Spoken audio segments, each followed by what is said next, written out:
ABC 2000 continues live from around the world. Once again from New York, Peter Jennings. Welcome back to our Millennium coverage, which is getting a little hard to keep up with at times. So, marathon, one thing, it's very exciting to go around the world. And we're about to celebrate 3 more midnights in Greece, in Bethlehem, and in Egypt. But before we do that, for those people who are anxious about flying, may still want to fly around the new year, want to go to Washington to FAA headquarters, where our Lisa Stark is standing by. Lisa, what's the state of aviation today? Peter, we're at the command center, the nerve center for the Federal Aviation Administration, where they are tracking, as you can see behind me, all those white dots on the map there. They are tracking over 3,000 planes here in the United States. Now, we just talked to the gentleman here who is responsible for international aviation. As you know, all throughout the day, you've been going to these countries which have already reached the next century, and he is telling us that they have absolutely no problems reported anywhere.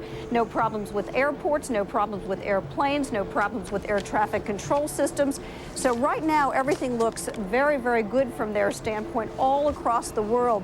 I don't know if you can see, Peter, they have a map here of the world and the different time zones. You can see that the red there is the area right now which has just changed time, and it's moving across. The key hour here really will be 7 o'clock Eastern time, which is midnight Greenwich Mean Time, and that is the time that all the air traffic control computers are pegged to. That is really when aviation enters the next century, and that is what they will be waiting to see to make sure that everything goes smoothly. Okay, Peter? Lisa, 2 hours from now, we'll come back to you to see the state of aviation, but as of now, as it was with Y2K, in fact, the most recent comment comes from a Russian Colonel, Sergeyev Kaplan, who's in Colorado with U.S. forces today, and he said, with a measure of pride, you see, he said, midnight has come in Russia and there's no Y2K problem at all. Let us go and have a quick look at one of the great historic sites in the world. Let's go to Greece and to the Acropolis.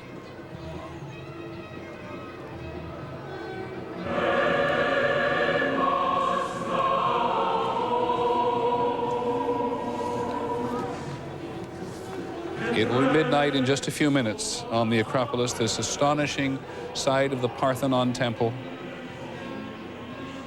built around 457 years before Christ, celebrating their entrance into the new century. What a beautiful picture.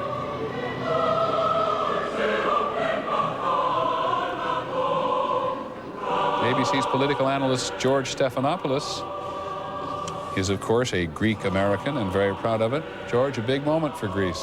It is. I feel like I'm looking at a piece of home, Peter, and so many of the Greeks who came to America at the turn of this century, earlier in the century, came here for opportunity, but always maintained their roots to that country, both. And it strikes me now as you see the Parthenon, a temple to the Greek gods, the home of the first democracy, but also you're hearing Byzantine hymns, which brings together both the Christian tradition of Greece and the Hellenic classical tradition, something that has been brought to all of the Greeks here in America. Let's listen. Thank you, George.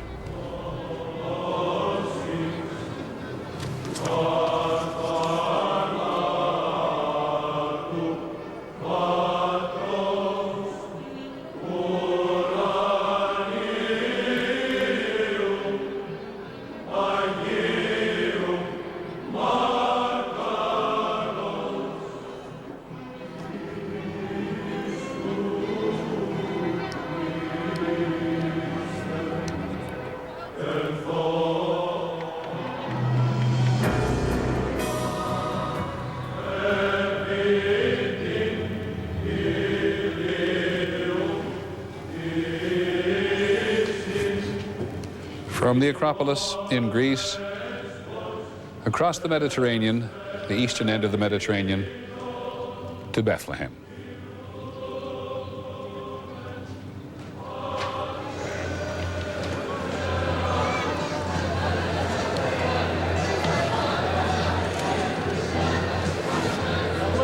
It's 3 minutes before midnight in Bethlehem, and ABC's Bill Blakemore is there.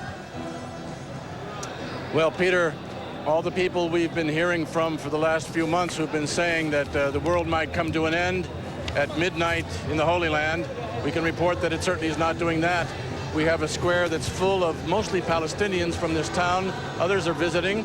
and they're not waiting for the end of the world. They're in a jubilant mood and celebrating. Let's listen.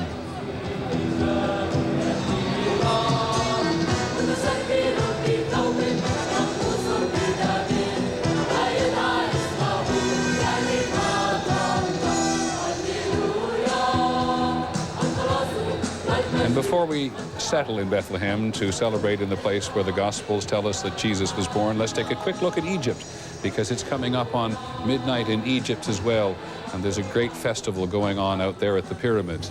In fact, that's the prelude, and very faintly you can see the fireworks letting off behind. It's the Egyptian president, Hosni Mubarak, standing up at the pyramids. The former Secretary General of the United Nations is there. And let's get this quick glimpse of the pyramids in the background, I hope, one more time, lit by the fireworks. And there they are. The Great Pyramid at Giza. And now let's go back to Bethlehem and celebrate midnight in Bethlehem.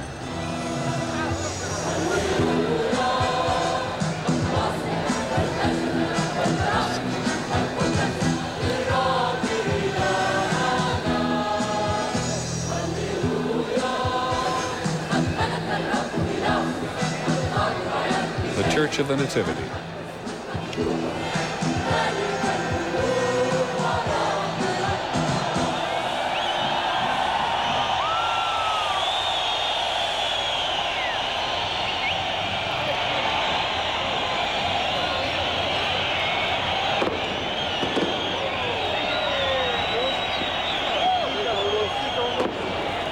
What's sometimes called Manger Square, it was, until several months ago, an enormous parking lot for trucks and buses, a mosque to the north, because there are more Muslims than Christians who live there at the moment.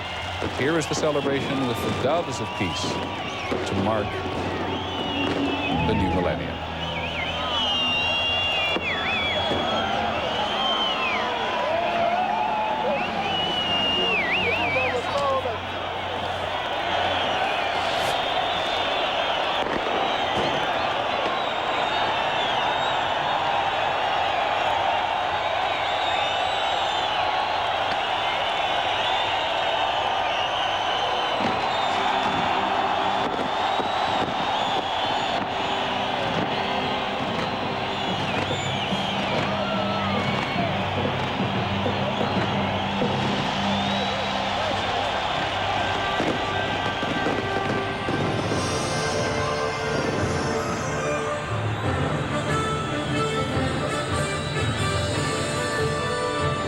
Of ancient Egypt and the Acropolis in Greece.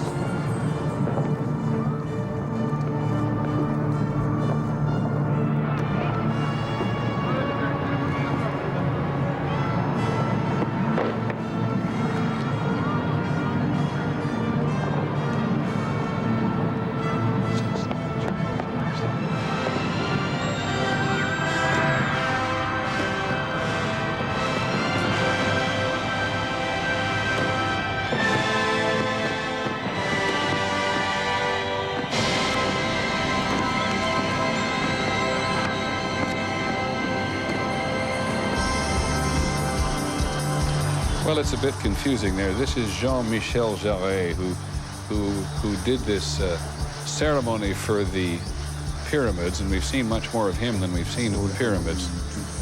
George Stephanopoulos, another word from you about Greece and Greek American and the New World and the new century?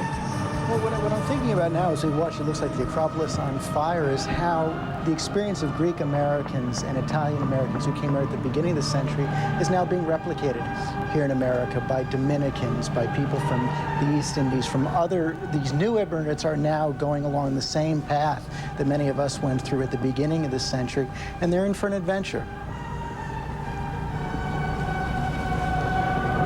And now let's go to Bethlehem again. The Palestinian West Bank town of Bethlehem, the site of the Nativity of Jesus, according to the Gospels. Some people actually hold that he was born in Nazareth.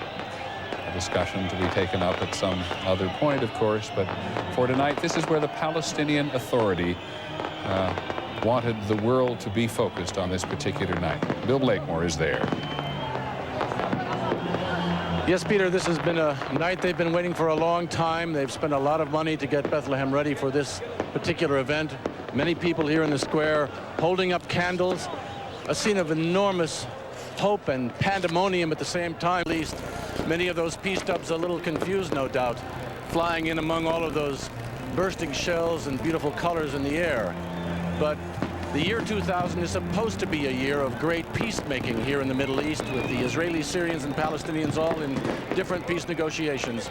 And there is some hope here that by the time this millennium year is over, it will be, as one Israeli said, a very different Middle East, with the Arab-Israeli conflict well towards being something in the past.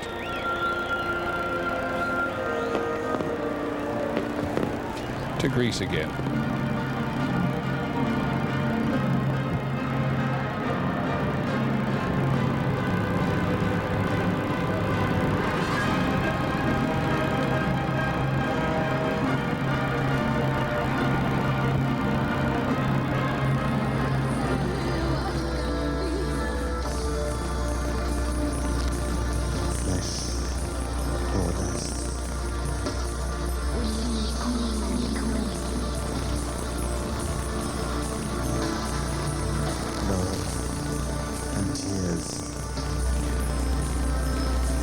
Well, a visit to any of these places, under almost any circumstances, is an awe-inspiring experience.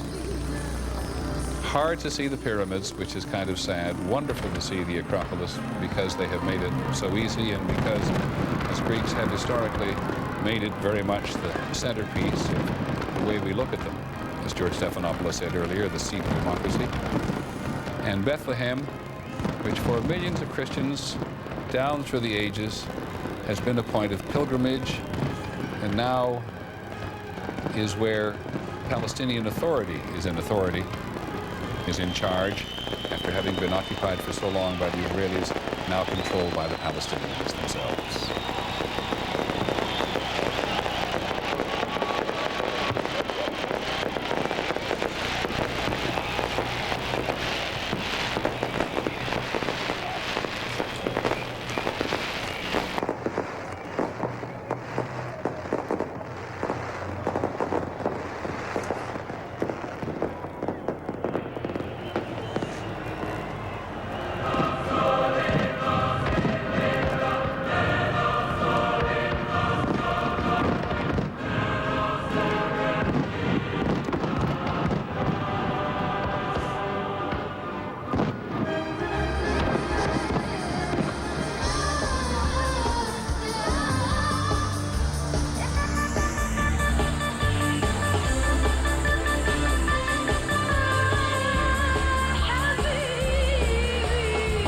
Our Millennium coverage is going to continue because we're we've been here for about 12 hours. We're halfway across the world. We still have America to come. There's the big news of the day. Boris Yeltsin early this morning giving up the presidency of Russia to Vladimir Putin.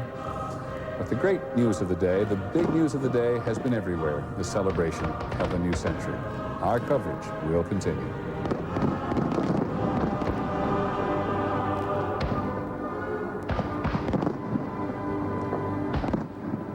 ABC 2000 from around the world will continue in a moment.